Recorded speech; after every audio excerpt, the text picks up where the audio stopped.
Good evening, Bahamas. Coming up tonight on our news. Eye on Matthew. Team coverage of Hurricane Matthew begins. Prime Minister Perry Christie assures that all government agencies are prepared for the potentially dangerous Hurricane Matthew. That story straight ahead. People fleeing those southeastern islands as Hurricane Matthew gets closer to the Bahamas. That story coming up. The Minister of Foreign Affairs gives an update on those students flown in from Jamaica. That story straight ahead.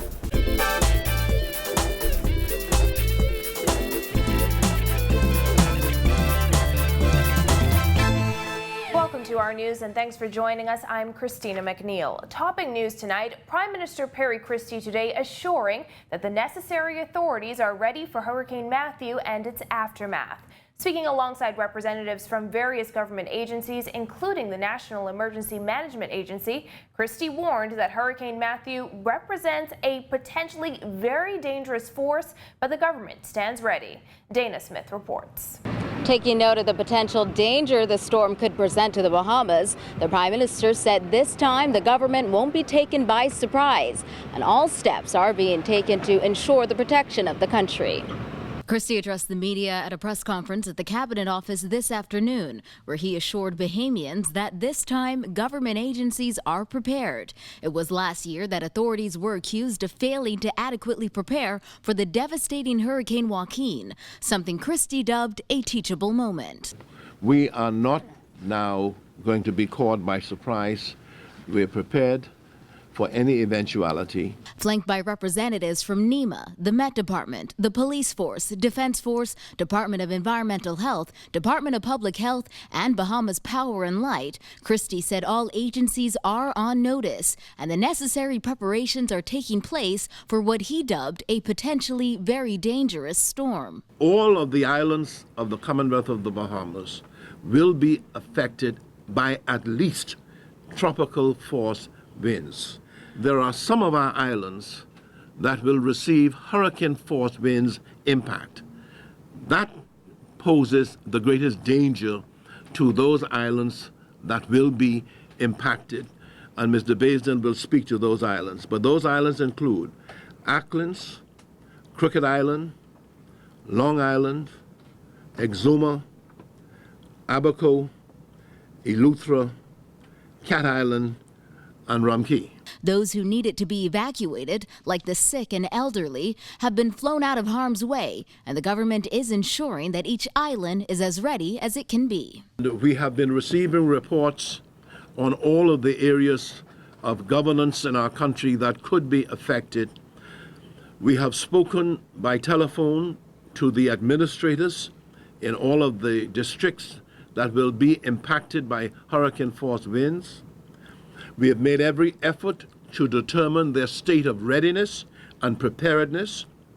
We have discussed the centers, command centers where people will be housed safely. Christie noted many communities are still recovering from Hurricane Joaquin, and it's an incredible challenge to have another major storm heading for those same islands so soon after the last one. But he noted, the people of the Bahamas have an indomitable spirit. This is something that they are able to do, something they're able to withstand, and they do it so magnificently. The government, in its stead, will dedicate whatever resources that are necessary to protect Bahamians, to restore normalcy after a hurricane impact. Reporting for our news, I'm Dana Smith. Meanwhile, the National Emergency Management Agency, the Met Department, and the Royal Bahamas Defense Force are working together to keep Bahamians safe during Hurricane Matthew. Simone Davis has this angle. During a press briefing at Cabinet this afternoon, Director of the Department of Meteorology, Trevor Baisden, gave a timeline of when Hurricane Matthew is expected to hit the Bahamas. Noting that the Category 4 storm poses a serious threat to the Bahamas, Baisden said the powerful storm is expected to remain strong as it approaches the Bahamas. Here are the islands expected to be affected by direct hurricane force winds. They would be Ragged Island, and they would start at 9 p.m. on Tuesday. Acklins Island, 2 a.m. on Wednesday.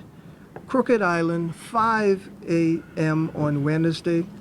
Long Island, 6 a.m. on Wednesday. Rum Cay, 12 noon on Wednesday.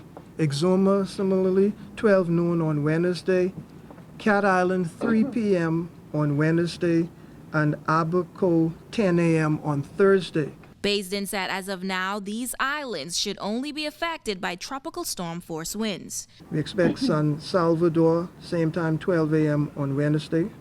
Cat Island, 3 a.m. Wednesday. Eleuthera, 7 a.m. Wednesday.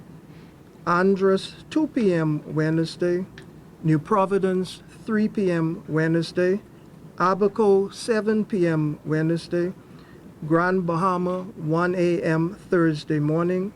The Berry Islands and Bimini, 2 a.m. on Thursday, between 1 and 2 a.m. on Thursday. That's tropical storm force winds. He noted that residents should expect 8 to 12 inches of rainfall. NEMA Director Stephen Russell urged Bahamians to take this hurricane warning seriously, as Hurricane Matthew is expected to greatly impact several islands of the Bahamas.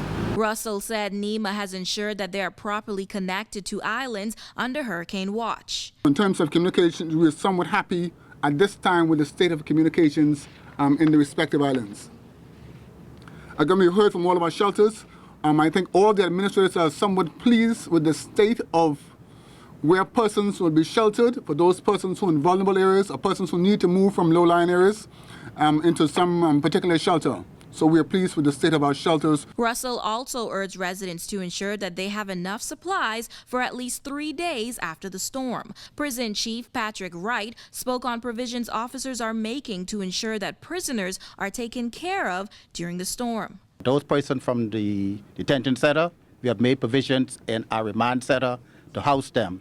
And I believe there's somewhere 179 males will be housed in the detention center, and 25 females, which will be housed at the female correctional facilities. Meantime, CEO of Bahamas Power and Light, Pamela Hill, warned that some residents might experience brief power outages during the week. Reporting for our news, I'm Simone Davis.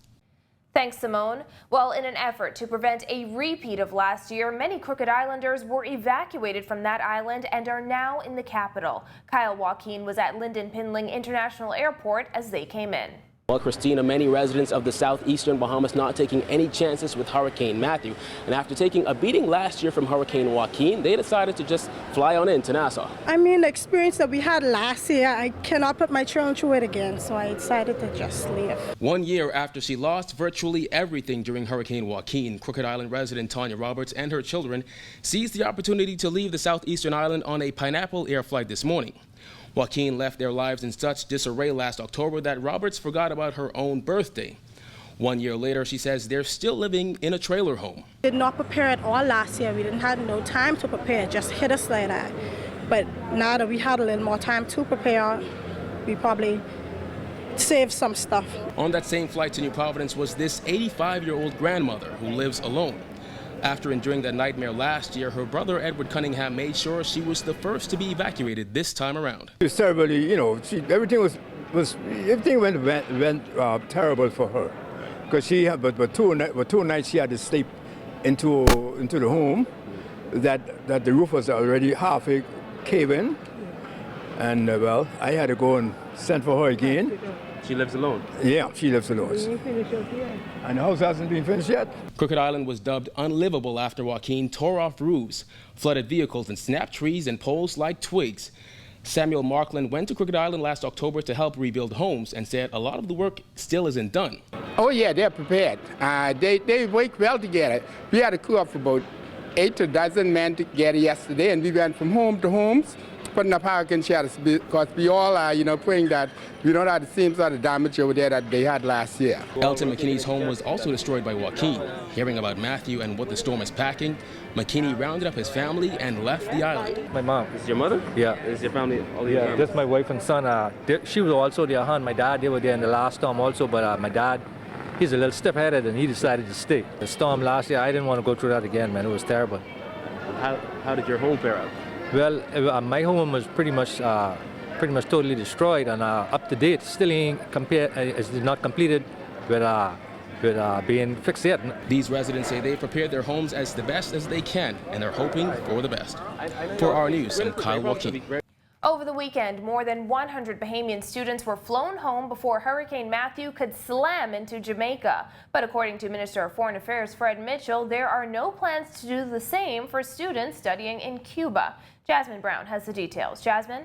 That's right, Christina. Mitchell says the pleas from concerned parents prompted the government to act and bring those students back to New Providence. On Saturday night, 117 of the 140 Bahamians studying in Jamaica were evacuated on a Bahamas Air flight chartered by the government.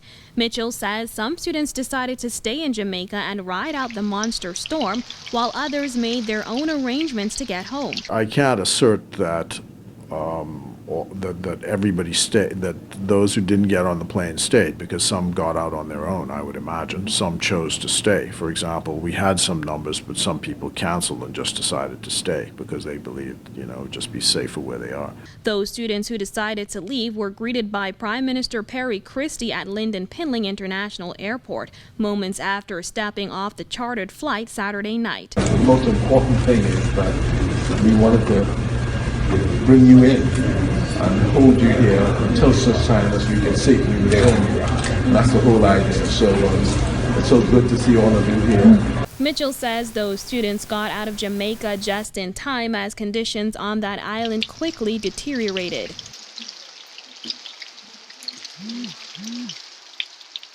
No, look at that.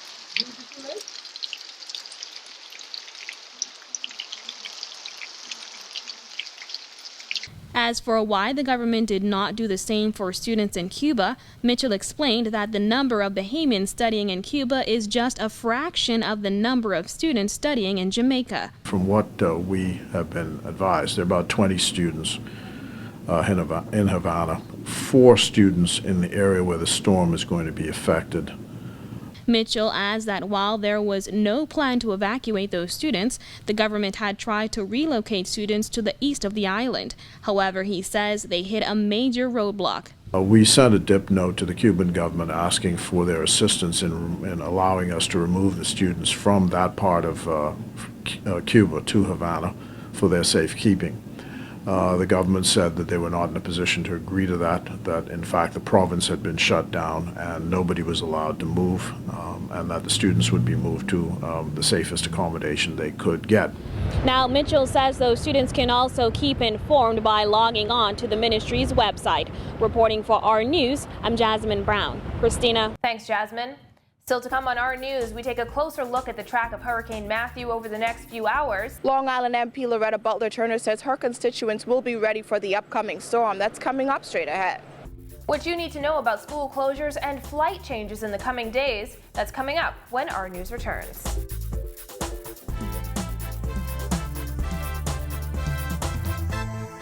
Thinking